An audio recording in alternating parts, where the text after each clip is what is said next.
Okay, so this is going to be the lesson that we'll go through this week. So, lesson structure part one is going to be the intro, which is what we're doing now, just kind of talking about what this is going to look like and what the structure of these lessons are.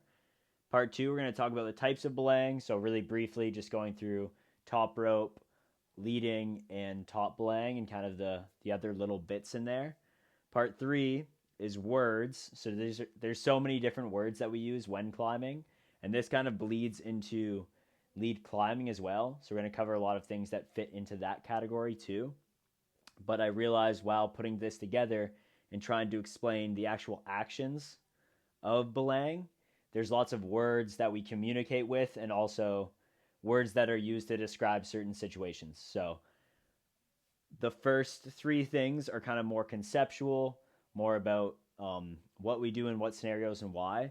And then in part four, I'm going to actually show you and try to explain the best I can how I actually belay, how I hold my hands, and how I do it with the two different devices that we talk about. So that's the scope of the lesson this week. And then kind of the action points for the end of it would be if you have a harness and device, you can actually put that on.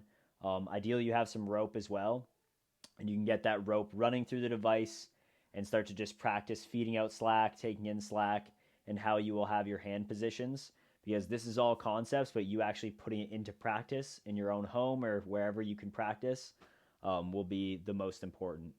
Um, if you've done belaying in the gym before, some of this stuff will be refreshers, but there's a lot of things that they don't teach you lead climbing in the gym that are actually quite important for the outdoors. And we're going to cover all of those things, as well as some things that are traditionally taught in some gyms that don't really work outside or don't fit for certain reasons. So obviously, this is biased based on my experience as, someone who got trained in college with this, a little bit of guiding and lots of recreational experience. So I'm limited by how many other climbers I've seen do this, as well as the guiding cert that I got, which is a pretty low level one. But I think I have quite a holistic way of looking at belaying, and we're going to focus on single pitch belaying, lead belaying for single pitch sport climbing. So that takes out a lot of the nuance.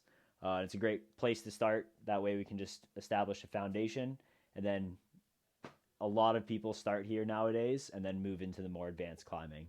Um, yeah, so we're going to get straight into it. Let's do it. Next one is types of belaying, which is probably a refresher if you've done in-gym climbing, but it's good to talk about anyway.